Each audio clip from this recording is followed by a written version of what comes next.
आज निफ्टी में हमें एक ह्यूज गैप अप ओपनिंग देखने को मिली और निफ्टी में आज एक अच्छा मोमेंटम भी आया है। और वहीं अगर हम बात करें निफ्टी के लेवल्स की, निफ्टी में सपोर्ट एंड रेजिस्टेंस की सारे लेवल डिस्कस करते हैं। तो सबसे पहले बात करेंगे कि निफ्टी में ओपनिंग के बाद हमारा ट्रेडिंग का प्लान कैसे रहा। पहले इसके ओपन और लो की बात कर लेते हैं। आज अगर हम बात करें, निफ्टी ने जो अपनी एक मैसिव गैप अप ओपनिंग दी थी वो 23,984 के लेवल पर दी। और उसके बाद निफ्टी में एक नया हाई क्रिएट हुआ 24,011 का।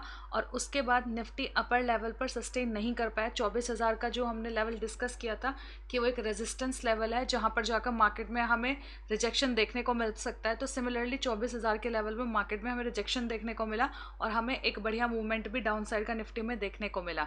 वहीं अगर हम बात करें तो निफ्टी ने 23,817 का ये जो लो है ये टच करने के बाद अपनी जो क्लोजिंग दी है वो दी है 23,853 के लेवल पर।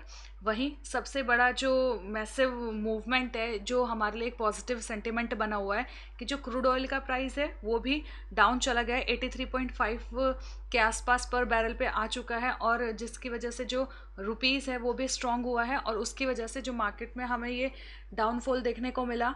इसका रीज़न क्या है? क्योंकि कल हमने डिस्कस किया था कि अगर न्यूज़ बेस हमारी जो ट्रेड है वो आज की न्यूज़ बेस होने वाली थी कि अगर यूएस ईरान डील के बारे में कुछ भी अगर पॉजिटिव सेंटीमेंट हमें देखने को मिलता है तो उसका इम्पैक्ट हमें इंडियन स्टॉक मार्केट में देखने को मिलेगा, जो कि हमें एक ह्यूज गैप अप ओपनिंग के साथ देखने को मिला।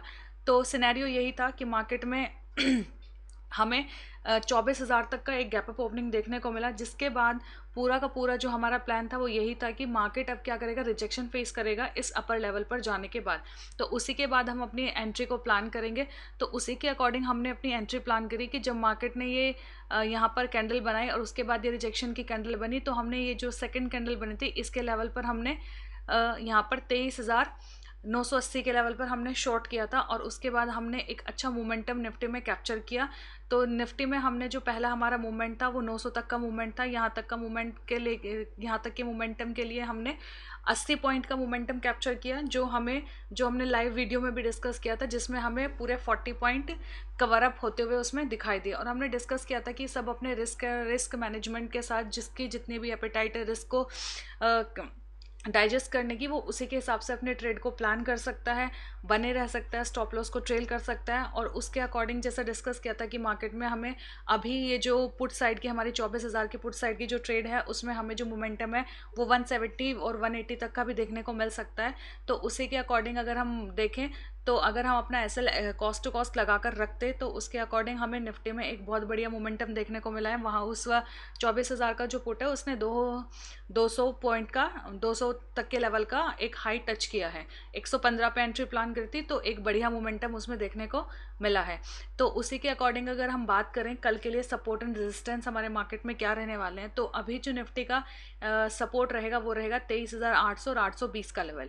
अगर निफ्टी कल मार्केट में फिर से अगर गैप अप ओपनिंग दे देता है और उसके बाद इस लेवल पर आकर कोई भी सपोर्ट की कैंडल फॉर्म करता है, तो उसके बाद हम निफ्टी में इस सपोर्ट पे 23,800 का जो लेवल है ये बाय ऑन डिप की एक बहुत अच्छी अपॉर्चुनिटी हो सकती है। और इस लेवल पर हम जाकर क्या कर सकते हैं, बाय कर सकते हैं, बाय साइड की एक एंट्री प्लान कर सकते हैं। और फिर अगर ऐसी मैसिव गैप अप ओपनिंग होती है निफ्टी में, और जो हमारी गैप अप ओपनिंग के बाद जो हमारी ये रेंज थी ना, अपसाइड की जो रेंज थी इस फर्स्ट 15 मिनट कैंडल की, जो अगर हम रेंज की बात करें तो वो भी हमारी ब्रेकआउट नहीं हुई थी, तो जिससे हमें थोड़ा सा ये सिनेरियो में कंफर्मेशन आया था कि मार्केट में डाउन साइड का ही मोमेंटम मिलेगा। और काफ़ी देर मार्केट ने यहाँ पर कंसोलिडेट किया। मार्केट में जो मूवमेंट था इंडिया विक्स की वजह से भी बहुत ज़्यादा स्लो देखने को मिल रहा था, लेकिन मूवमेंट स्लोली होते हुए हमें एक मोमेंटम निफ्टी में देखने को मिल गया और हमने उस ट्रेड में एटलीस्ट 40 पॉइंट के अप्रॉक्स हमने कवर करते। तो अगर वही बात है, अगर कल निफ्टी फिर से गैप अप ओपनिंग देता है तो हमें रिट्रेसमेंट का वेट करना है, ना कि एकदम से हमें उसमें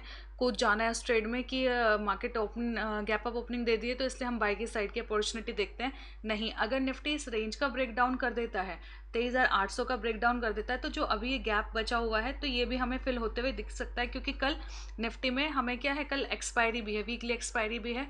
तो इसलिए ट्रेड उसी हिसाब से करना है कि जब हमारा प्रॉपर सेटअप बने, एक अच्छा प्राइस एक्शन बने। अगर निफ्टी इस लेवल पर सपोर्ट लेगा तो अपसाइड के लिए हम ट्रेड देखेंगे, और ये जो सपोर्ट है 23,800 का जो लेवल, अगर इस पर रिजेक्शन फेस करेगा तो हम डाउन साइड का ही ट्रेड को प्लान करेंगे उसी तरीके से जो प्राइस एक्शन के हिसाब से उस टाइम पर सुटेबल रहेगा।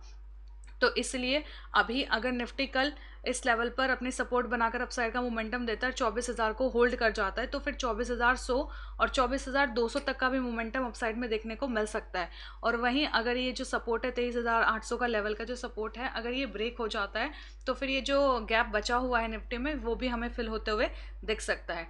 तो इसलिए अभी भी जो मार्केट है, मार्केट में प्राइस एक्शन को देखें, उसके बाद ही अपनी ट्रेड के प्लान को एग्जीक्यूट करें और अपनी एक क्वांटिटी को बुक करने के बाद अपने स्टॉप लॉस को ट्रेल करते रहें अगर हमें लंबी ट्रेड में बैठना है तो।